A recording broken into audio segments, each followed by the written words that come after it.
Who's Martin Luther to you? I don't know much about Martin Luther. They taught about Martin Luther in school. Did they? Yeah, In high school? Yeah. Secular school? Yeah. Wow. Yeah. Really? They definitely covered it a little bit, but Wow. At one point or another, I don't know just how in depth. I don't remember anything from from history I class. don't remember anything from school. It's a waste of years. It's all blacked out upstairs. It was a waste of my mom and dad's tax money. There's a closet and the door's locked. But all I know is that's kind of the point where there was a divide between the Catholic Church and the Protestant Church, or that's kind of where the Protestant Church came from. Protestant Church, yeah. That's where the divide took place. Yeah. Well, again, it's interesting. You look at history and you see that a large number of the Catholic popes were just not good people. They were self-indulgent, and they were just not good people. I'm not trying to be anti-Catholic by any means, but again, just looking at history and some of the things that they did, I mean, good grief. A little questionable. Yeah, at the very least.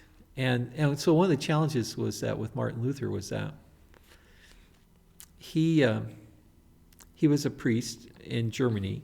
He was a professor and a lawyer.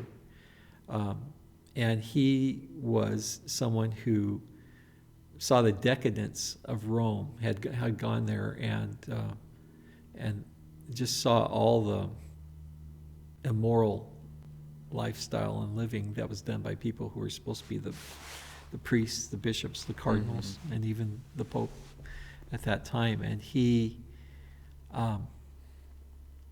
was grieved, and that the authority all lay in what the Pope said, and he was drawn to Scripture. And so you get this idea that Scripture alone, sola scriptura, I think is how it's said, and that he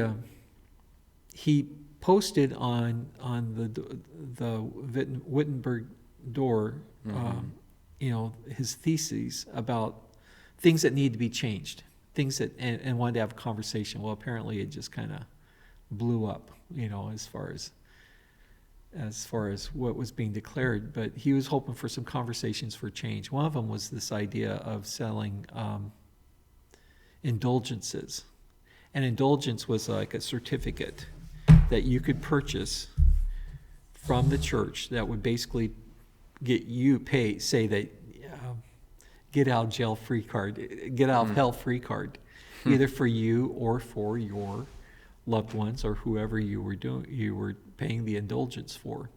And that was one of the key things and they did it because they wanted to raise money to build big churches and basilicas and different things. And so someone would come in and they would start selling stuff because people didn't know.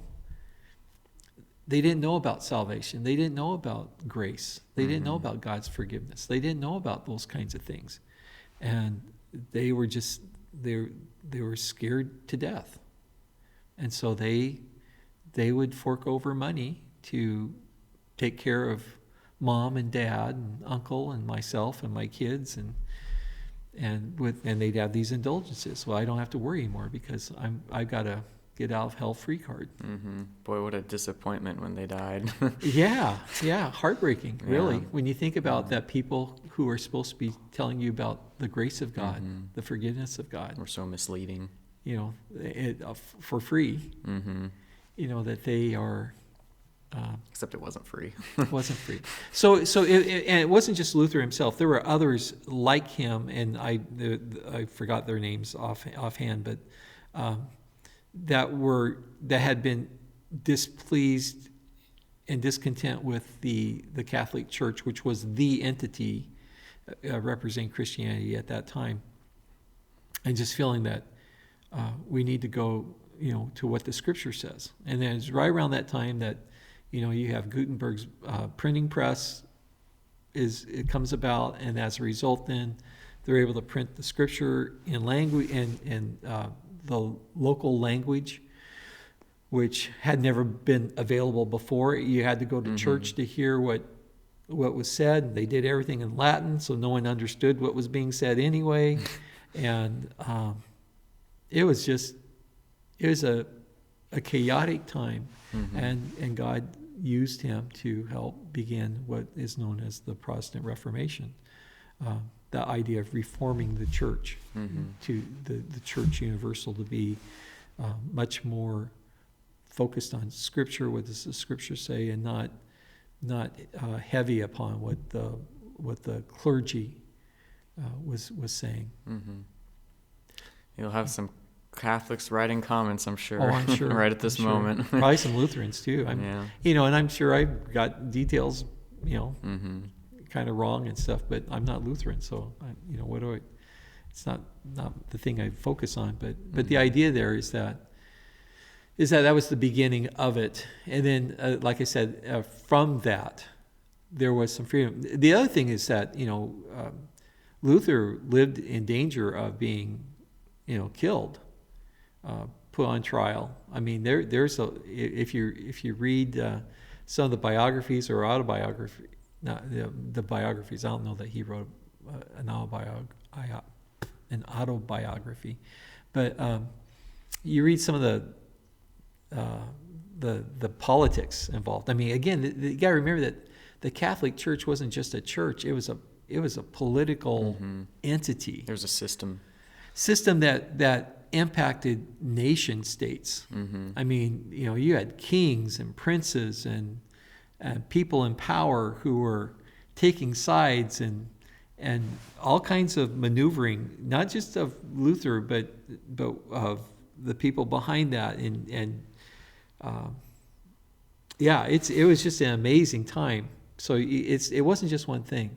So the Catholic Church very much had power and politics and religion, and was kind of like the big bully in the room.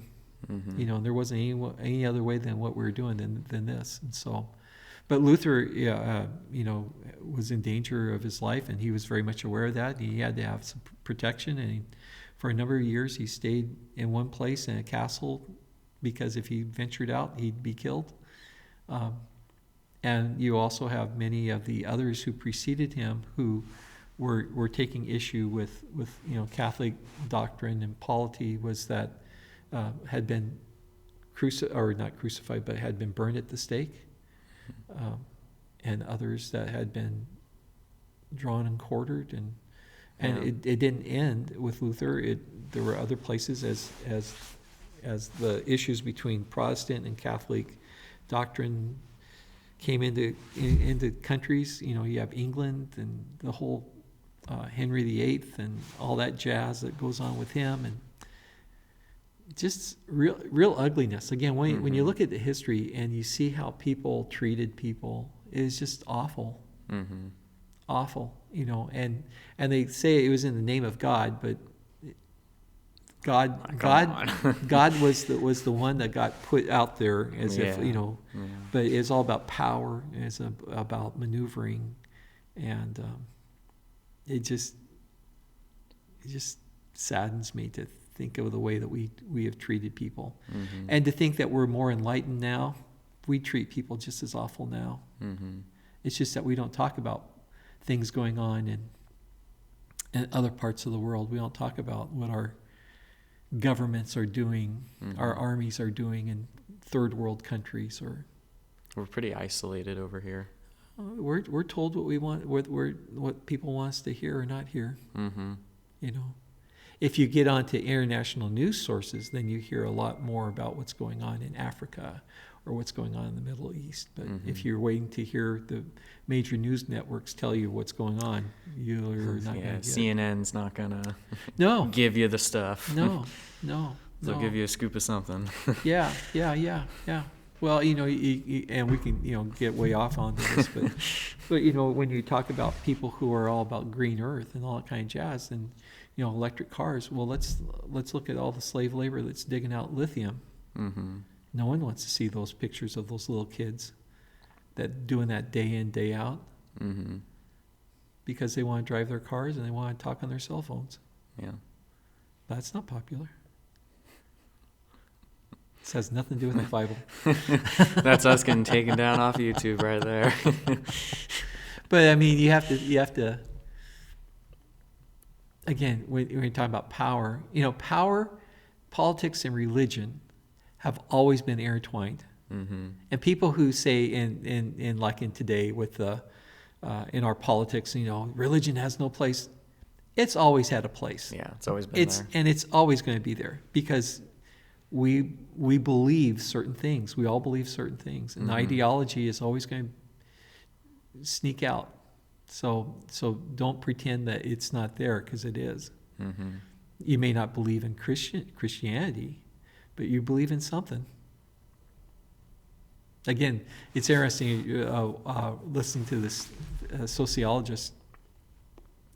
He talks about how predominant religion is around the world, in spite of people saying, no, it's gotten secular and people are more atheistic or agnostic. And it's like, no, they just don't believe necessarily what we believe.